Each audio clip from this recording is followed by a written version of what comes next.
अस्सलाम वालेकुम dear students. आज की इस वीडियो में हम लोग आगा खान यूनिवर्सिटी एग्ज़ामिनेशन बोर्ड के मैथ के सिलेबस के मुताबिक SLO 1 के सब SLOs 1.1.2, 1.1.3 और 1.1.4 को कवर करने की कोशिश करेंगे। तो आइए आज का ये लेक्चर स्टार्ट करते हैं। SLO नंबर 1.1.2 की वर्डिंग ये है, describe complex plane and the representation of complex number on a complex plane. यानी कॉम्प्लेक्स प्लेन को डिस्क्राइब करना है, कॉम्प्लेक्स प्लेन क्या होती है और कॉम्प्लेक्स नंबर्स को कॉम्प्लेक्स प्लेन पे कैसे रिप्रेजेंट किया जा सकता है। ये इस SLO का बुनियादी मकसद है। तो सबसे पहले देखते हैं कि कॉम्प्लेक्स प्लेन क्या होती है। लास्ट लेक्चर में हमने ये देखा था कि किसी भी कॉम्प्लेक्स नंबर को ऑर्डर्ड पेयर की फॉर्म में लिखा जा सकता है। फॉर एग्जांपल, अगर एक कॉम्प्लेक्स नंबर हो 3 + 2 आयोटा, तो इसको हम लोग 3, 2 लिख सकते हैं, यानी ऑर्डर पेयर की फॉर्म में लिख सकते हैं।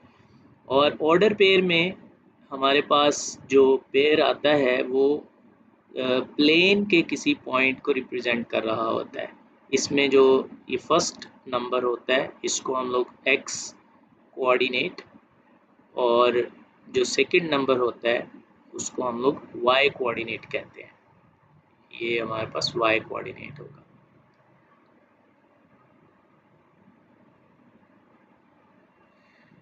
और इस नंबर को अगर हम लोग कार्टेशियन कोऑर्डिनेट प्लेन पे रिप्रेजेंट करें तो ये फर्स्ट क्वाड्रेंट में आएगा, और इस तरह से हम लोग इसको काउंट करेंगे कि पॉइंट का जो x कोऑर्डिनेट है वो 3 होगा, यानी ये यहाँ से लेकर यहाँ तक का डिस्टेंस, ओरिजिन से यहाँ तक का डिस्टेंस 3 होगा, और ओरिजिन से इस पॉइंट तक का डिस्टेंस 2 होगा। तो ऑर्डर पेयर को हम लोग कह सकते हैं कि order pair Cartesian coordinate plane के किसी पॉइंट को रिप्रेजेंट करता है। और पिछले लेक्चर में हमने ये पढ़ा कि हर कॉम्प्लेक्स नंबर जो है वो ऑर्डर पेयर की फॉर्म में लिखा जा सकता है। तो इसका मतलब ये हुआ कि हर कॉम्प्लेक्स नंबर को भी आप कार्टेशियन कोऑर्डिनेट प्लेन के किसी पॉइंट से रिप्रेजेंट कर सकते हैं, यानी हर कॉम्प्लेक्स नंबर किसी पॉइंट को रिप्रेजेंट कर रहा होगा, और हर पॉइंट कार्टेशियन कोऑर्डिनेट का हर पॉइंट जो है वो किसी ना किसी कॉम्प्लेक्स नंबर को रिप्रेजेंट कर रहा होगा। तो बेसिकली 1-to-1 कॉरेस्पॉन्डेंस होती है कॉम्प्लेक्स नंबर और कार्टेशियन कोऑर्डिनेट्स के पॉइंट्स में। तो जब हम लोग किसी कॉम्प्लेक्स नंबर को कार्टेशियन कोऑर्डिनेट प्लेन पे रिप्रेजेंट करते हैं, तो ऐसी सूरत में वही कार्टेशियन कोऑर्डिनेट प्लेन जो कि कॉम्प्लेक्स नंबर्स को रिप्रेजेंट कर रही होती है, उसी को कॉम्प्लेक्स प्लेन का नाम दे दिया जाता है। तो कॉम्प्लेक्स प्लेन जब हम उसको कह देंगे उस कोऑर्डिनेट प्लेन को, तो जो जिससे पहले हम लोग एक्स एक्सिस कहते थे उसको हम लोग अब रियल एक्सिस का नाम दे देंगे, और जिसे पहले हम लोग वाई एक्सिस बोलते थे उसको इमेजिनरी एक्सिस का नाम दे देंगे। तो इस तरह जो हमें प्लेन मिलेगी जिसमें x axis basically real axis है या वो रियल नंबर्स को रिप्रेजेंट कर रहा है, और वाई एक्सिस के ऊपर लाई करने वाले जो पॉइंट्स हैं वो इमेजिनरी पार्ट को रिप्रेजेंट कर रहे हैं किसी कॉम्प्लेक्स नंबर के। तो ऐसी प्लेन को हम लोग कॉम्प्लेक्स प्लेन कहेंगे। यानी आप ये कह सकते हैं कि कॉम्प्लेक्स प्लेन के अंदर जो एक्स एक्सिस है वो रियल पार्ट को रिप्रेजेंट करती है, और y axis imaginary part of complex number को रिप्रेजेंट करती है। और जब एक्स एक्सिस और वाई एक्सिस इस तरह से रियल और इमेजिनरी पार्ट्स को रिप्रेजेंट कर रहे हों, तो ऐसी सूरत में उसी प्लेन को हम लोग कॉम्प्लेक्स प्लेन का नाम दे देते हैं। अब जो दूसरा पार्ट था इस SLO का वो ये था कि डिफरेंट जो कॉम्प्लेक्स नंबर्स हैं उनको कॉम्प्लेक्स प्लेन पे रिप्रेजेंट कैसे किया जा सकता है। तो यहाँ मैंने प्रैक्टिस के लिए चंद कॉम्प्लेक्स नंबर्स लिए हैं। जैसे ये पहला कॉम्प्लेक्स नंबर है 2 - 3, तो इसमें 2 जो है वो रियल पार्ट है, और -3 जो है वो इमेजिनरी पार्ट है। तो इसको रिप्रेजेंट हम लोग कैसे करेंगे, रियल एक्सिस पे हम लोग 2 यूनिट मूव करेंगे ओरिजिन से, और इमेजिनरी एक्सिस के अलोंग हम लोग 3 यूनिट डाउनवर्ड मूव करेंगे, चूँकि यहाँ पे -3 है। तो ये जो पॉइंट है ये हमें मिलेगा। ये पॉइंट बेसिकली इस पहले वाले कॉम्प्लेक्स नंबर को रिप्रेजेंट कर रहा है। इसको हम लोग लिख लेंगे 2 - 3 आयोटा। ओके, नेक्स्ट हमारे पास है 4 + 1 आयोटा या 4 + आयोटा। तो 4 जो है वो रियल पार्ट हो गया और 1 जो है इमेजिनरी पार्ट हो गया, या यूं कह लें कि 4 जो है वो x कोऑर्डिनेट है और 1 y कोऑर्डिनेट है। तो इसलिए हमारे पास जो पॉइंट बनेगा वो ये बनेगा, ये वाला पॉइंट आ जाएगा 4,1, और इसको हम लोग यूँ लिख लेंगे 4 + आयोटा। इसी तरह बाकी जो है उनको भी रिप्रेजेंट किया जा सकता है। यहाँ पे f जो है वो 0 - 3 है, इसका मतलब है कि x कोऑर्डिनेट 0 है, y कोऑर्डिनेट -1 है, या रियल पार्ट जो है वो 0 है और इमेजिनरी पार्ट -3 है। तो ये नंबर जो होगा वो ये बनेगा हमारे पास इमेजिनरी एक्सिस पे आएगा, और इमेजिनरी एक्सिस पे जितने भी नंबर्स होते हैं उनके रियल पार्ट 0 होते हैं। तो ये जो नंबर है -3 पे वाक़ई पॉइंट, ये रिप्रेजेंट कर रहा है इस कॉम्प्लेक्स नंबर को, जिसे अगर हम लोग स्टैंडर्ड कॉम्प्लेक्स नंबर की फॉर्म में लिखें तो -3 आयोटा लिख सकते हैं। इसी तरह आप ये सी और डी पार्ट खुद कर सकते हैं। तो ये था हमारा SLO 1.1.2। इसके बाद जो हमारा नेक्स्ट सब SLO है 1.1.3, उसकी वर्डिंग ये है कि identify A as real part and B as imaginary part of Z A + iota B। यानी किसी भी गिवन कॉम्प्लेक्स नंबर के रियल और इमेजिनरी पार्ट्स को अलग अलग आइडेंटिफाई करना, ये इस SLO का बुनियादी मकसद है, इसका बुनियादी ऑब्जेक्टिव है। तो ये भी बहुत आसान सी बात है, हम लोग अपने पिछले लेक्चर में भी इसको तफसील से देख चुके हैं। जैसे अब ये पहला जो कॉम्प्लेक्स नंबर है, इसमें जो रियल पार्ट है वो 2 है, जिसके साथ आयोटा नहीं लिखा हुआ, और इमेजिनरी पार्ट जो है वो -3 है। हमने ये कहा था कि जिस पार्ट के साथ, जिस टर्म के साथ आई लिखा होगा वो इमेजिनरी पार्ट होगा, या वो बताएगा कि इमेजिनरी पार्ट ये है, और रियल पार्ट जो है वो आई के बगैर जो नंबर आएगा वो होगा। तो इस कॉम्प्लेक्स नंबर का जो रियल पार्ट है, ए का जो रियल पार्ट है वो 2 है, और जो इमेजिनरी पार्ट है वो -3 है। बाद स्टूडेंट आई भी साथ लिख देते हैं, तो यह बात पहले मैं बता चुका हूँ कि जब हमें इमेजिनरी पार्ट बताना होता है तो उसके साथ आई नहीं लिखते, आई का जो कोएफिशिएंट होता है सिर्फ वो लिखना होता है। इसी तरह जो बी पार्ट है उसमें रियल पार्ट 4 है, क्योंकि इसके साथ आई नहीं लिखा हुआ, तो इसमें जो रियल पार्ट होगा वो 4 होगा, और इमेजिनरी पार्ट जो है वो 1/√3 बन जाएगा, क्योंकि आई जो है वो यहाँ पे ये शो कर रहा है कि ये वाला हिस्सा इमेजिनरी पार्ट है। इसी तरह अगर हम लोग इस ई पार्ट को देखें तो ई पार्ट जो है वो ऑर्डर पेयर की फॉर्म में लिखा हुआ है। अभी हमने देखा कि कॉम्प्लेक्स नंबर को ऑर्डर पेयर की फॉर्म में लिख सकते हैं। उसमें जो एक्स कोऑर्डिनेट होता है वो रियल पार्ट को, और वाई कोऑर्डिनेट इमेजिनरी पार्ट को रिप्रेजेंट कर रहा होता है। इसलिए जो रियल पार्ट होगा वो बनेगा -4/9, और जो इमेजिनरी पार्ट है वो बनेगा 2/5। तो ये एक आसान सा सब SLO था, ये हमने इसमें यही चीज़ बेसिकली स्टूडेंट्स को आनी चाहिए।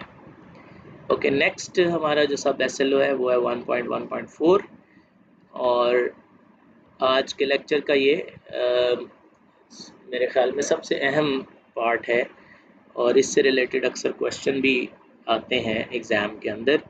इसकी वर्डिंग है कि apply the condition of equality of complex numbers to solve problems.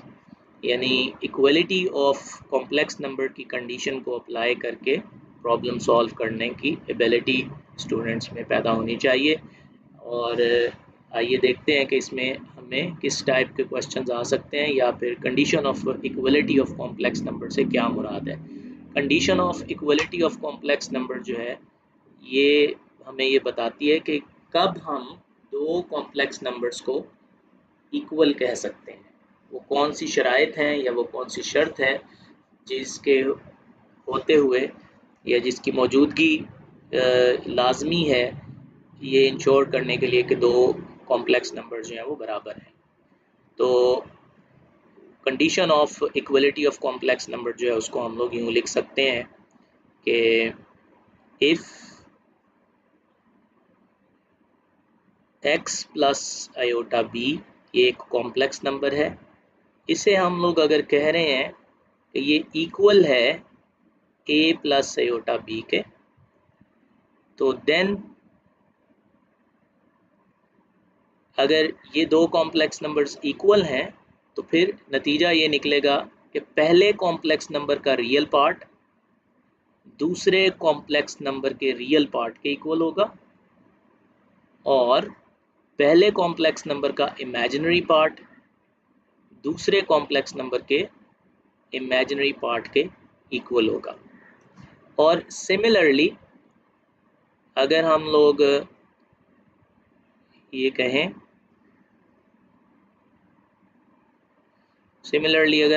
कहें कि x जो है वो a के इक्वल है और y जो है वो b के इक्वल है, तो फिर हम लोग ये कह सकते हैं कि x plus iota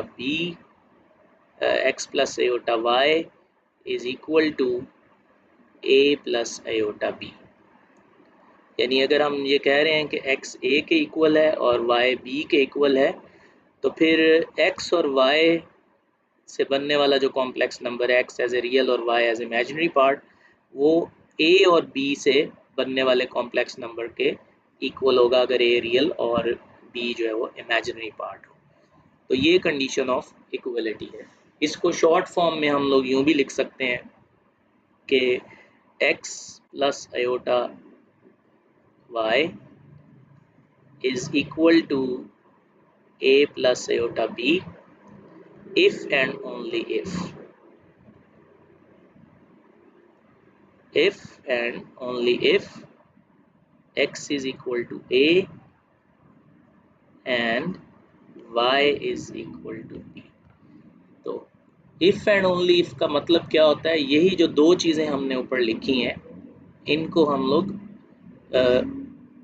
collectively if and only if कह सकते हैं। यानी यहाँ पे कहा कि अगर कॉम्प्लेक्स नंबर्स इक्वल हों तो उनके जो कॉरिस्पॉन्डिंग पार्ट्स होंगे वो इक्वल होंगे, और यहाँ पे ये कह रहे हैं कि अगर कॉरिस्पॉन्डिंग पार्ट्स इक्वल हों तो कॉम्प्लेक्स नंबर्स इक्वल होते हैं। तो ये दो बातें हैं, और इफ़ एंड ओनली इफ़ का जो वर्ड है वो इन दोनों बातों को कंटेन कर रहा होता है, वो उन दोनों बातों के ऊपर रोशनी डाल रहा होता है, या उसके अंदर ये दोनों बातें जो हैं वो मौजूद होती हैं। तो अगर किसी स्टेटमेंट को हमने ये बताना हो कि स्टेटमेंट और उसका कन्वर्ट्स दोनों ट्रू हैं, तो हम लोग इफ़ एंड ओनली इफ़ की जो प्रोपोजिशन है वो यूज़ कर लेते हैं। तो ये कंडीशन ऑफ इक्वलिटी है। अब इस कंडीशन ऑफ इक्वलिटी को हम लोग करते क्या हैं, इसको कैसे अप्लाई करते हैं, और किस टाइप के प्रॉब्लम्स होते हैं जो सॉल्व करने के लिए हमें आ सकते हैं। तो यहाँ पे हम लोग एक दो क्वेश्चन देख लेते हैं। क्वेश्चन है कि find the value of x and y if 2x plus 5y iota is equal to 10 minus 25 iota.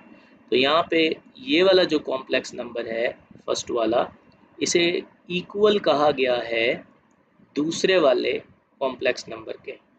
अब condition of equality of complex number के अकॉर्डिंग अगर दो कॉम्प्लेक्स नंबर्स इक्वल हों तो पहले कॉम्प्लेक्स नंबर का रियल पार्ट दूसरे complex number के रियल पार्ट के इक्वल होता है, और इसी तरह पहले कॉम्प्लेक्स नंबर का इमेजिनरी पार्ट दूसरे कॉम्प्लेक्स नंबर के इमेजिनरी पार्ट के इक्वल होता है।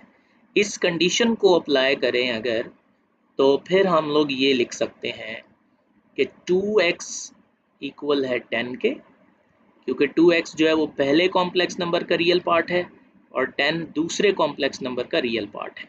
और इसी तरह हम लोग ये भी लिख सकते हैं कि 5y जो कि पहले कॉम्प्लेक्स नंबर का इमेजिनरी पार्ट है वो इक्वल है -25 के, जो कि दूसरे कॉम्प्लेक्स नंबर का इमेजिनरी पार्ट है। तो ये condition of equality of complex number को हमने अप्लाई कर दिया। तो यहाँ से हम लोग x की वैल्यू निकालें, ये 2 यहाँ मल्टीप्लाई हो रहा है x के साथ, दूसरी तरफ जाएगा तो 10 को डिवाइड कर देगा और इस तरह से हमें x की वैल्यू मिल जाएगी 5।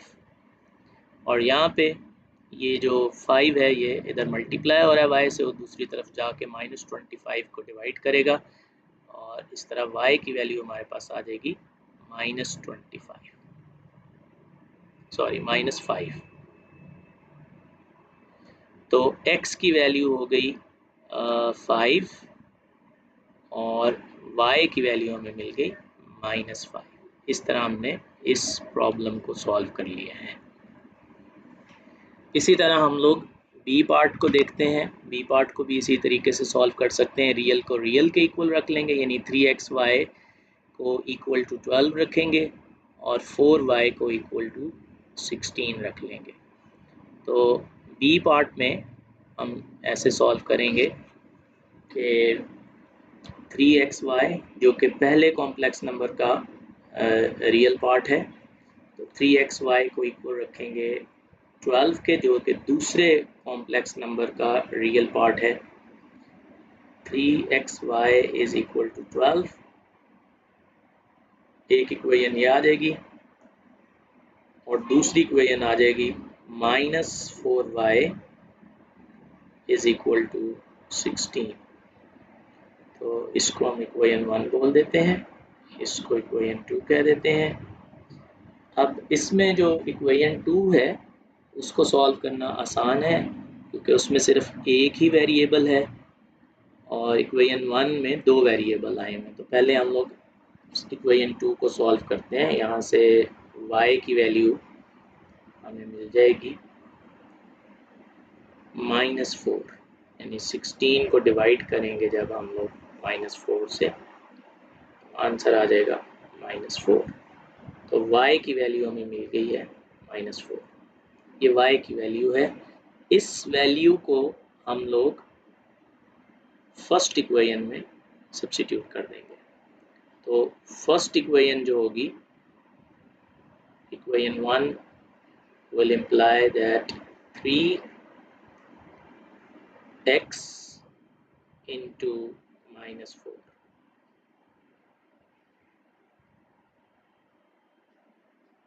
is equal to 12. तो 3 टाइम -4 इज इक्वल टू -12, तो -12x इज इक्वल टू 12 और x की वैल्यू आ जाएगी हमारे पास, जब 12 को -12 से डिवाइड करेंगे तो -1 आ जाएगी x की वैल्यू। इस तरह इस क्वेश्चन में भी हमने x की और y की वैल्यू फाइंड कर ली। तो x की वैल्यू आ गई -1 और y की वैल्यू आ गई -4।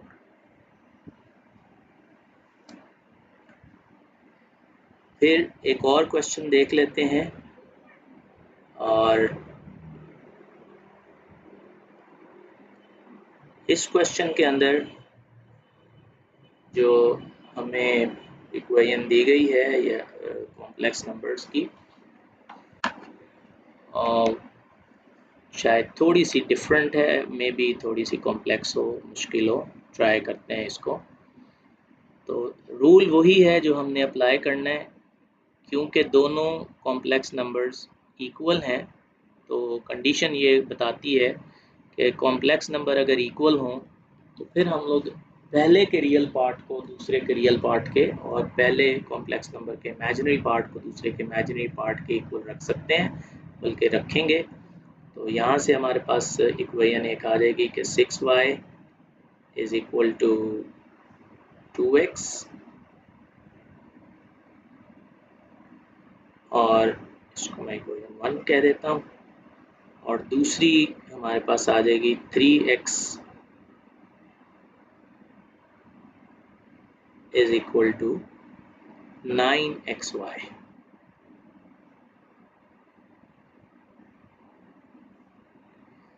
अब ये जो इक्वेशन है इसमें हम लोग देख सकते हैं कि दोनों इक्वेशंस में दोनों वेरिएबल आए हुए हैं।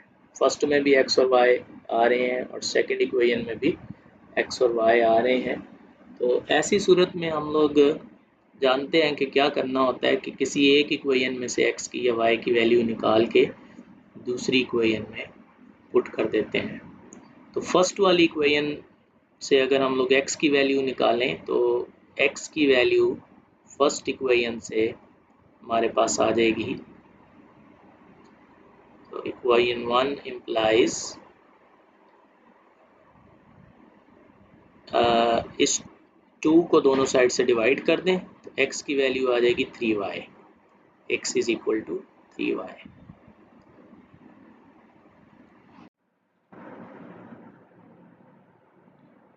x की जो वैल्यू हमें फर्स्ट इक्वेशन से मिली है x is equal to 3y, उसको सेकेंड इक्वेशन में सब्स्टिट्यूट कर देंगे तो ये हो जाएगा 3 into 3y is equal to 9 into 3y into y। और इसको सॉल्व करेंगे, सिंप्लीफाई करेंगे तो 9y is equal to 9 3 time 27 y square. अच्छा, यहाँ पे बाज़ स्टूडेंट्स जो हैं वो ये गलती कर सकते हैं कि इस इक्वेशन में इस x को इस x से कैंसिल कर दें या इस इक्वेशन में इस y को इस y से कैंसिल कर दें। तो वैसे तो ये बड़ा एक अच्छा काम लगता है कि हम इसको कैंसिल करके तो एक वेरिएबल जो है उसको एलिमिनेट कर दें, या यहाँ अगर कैंसिल करें तो ये क्वाड्रेटिक से हम लोग लीनियर इक्वेशन में चले जाएंगे। लेकिन ये काम करने से हम लोग जो पॉसिबल वैल्यू हो सकती है x की या y की उसको कम कर रहे होते हैं, यानी x और y की जो पॉसिबल वैल्यूज़ हमें मिल सकती हैं उनको कम कर देते हैं। क्योंकि जब हम लोग x को x से कैंसिल करेंगे और अगर x 0 हुआ तो फिर हमें 0 वाली वैल्यू जो है वो नहीं मिल सकेगी ये कैंसिलेशन करने के नतीजे में। इसलिए इस तरह की कैंसिलेशन से अवॉइड करना चाहिए। जिस वेरिएबल की वैल्यू हमें पता ना हो उसको आपस में कैंसिल नहीं करना चाहिए, क्या पता वो वेरिएबल जो है वो 0 ही हो। ओके, तो इसके बाद हम लोग क्या करेंगे कि ये जो 9y है इसको इस साइड पे ले जाएंगे और ये हमें इक्वेशन मिल जाएगी 27y square minus 9y is equal to 0। और यहाँ से हम लोग फिर 9y कॉमन ले लेंगे। 9y कॉमन लिया तो यहाँ से 3y और यहाँ से -1 आ जाएगा हमारे पास। और इन दोनों फैक्टर्स को अलग अलग 0 के इक्वल रख देंगे तो 9y इज इक्वल टू 0, यहाँ से y की वैल्यू 0 आ जाएगी। और दूसरा जो हमारे पास फैक्टर है 3y माइनस 1 उसको इक्वल टू 0 रखेंगे तो y की वैल्यू 1/3 आ जाएगी। अब ये जो दो पॉसिबल वैल्यूज़ आई हैं y की, इन्हें हम बारी बारी इस वाली इक्वेशन में स्विच करेंगे ताकि हमें x की वैल्यूज़ जो है वो मिल जाएं। तो if y is equal to 0 then x will become 3 into 0 that is 0। so एक जो x और y की वैल्यूज़ का पेयर बनेगा वो होगा कि x 0 और y भी 0।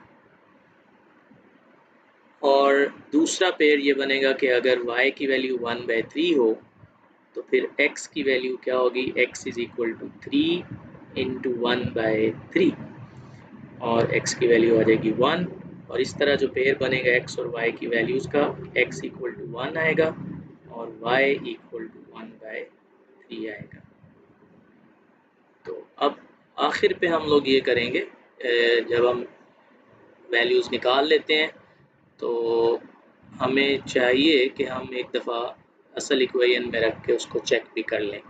तो एक हमारे पास पेयर आया है वैल्यूज़ का 0 0, यानी x भी 0 है y भी 0। तो अगर हम लोग यहाँ पे x और y को 0 कर दें इस साइड पे भी, और इधर भी x और y की जगह 0 रख दें, तो लेफ़्ट साइड पे भी 0 आ जाएगा और राइट साइड पे भी 0 आ जाएगा। तो 0 इज़ इक्वल टू 0, दोनों साइड्स इक्वल हो जाएंगे।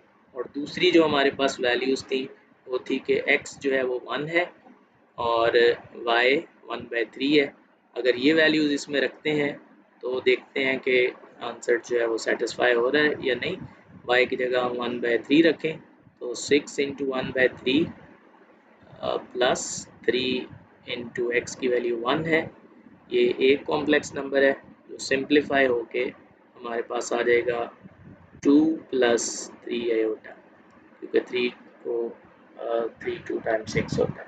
और यही वैल्यूज़ x की और y की अगर हम लोग राइट साइड वाले कॉम्प्लेक्स नंबर में रखें तो हमें क्या मिलता है, 2 into 1 plus 9 into 1 into 1/3 iota. तो ये भी 2 प्लस 3 और 9 को कैंसिल करेंगे 3 आ जाएगा, 2 प्लस 3 आयोटा। तो दोनों साइड्स जो हैं उन पे हमें सेम कॉम्प्लेक्स नंबर जो है वो मिल जाएगा। इस तरह से x और y की वैल्यूज़ हमने फाइंड कर ली। तो आज की के लेसन में हमने ये जो SLO 1.1 था उसके सब SLOs जो हैं 1.2 से 1.1.4 तक पढ़े, और कल इंशाल्लाह ताला हम लोग इसके जो बाकी सब SLOs हैं यानी 1.1.5 से लेके 1.1.67 तक उनको कवर करेंगे। तो कल तक इजाज़त दीजिए, अल्लाह हाफ़िज़।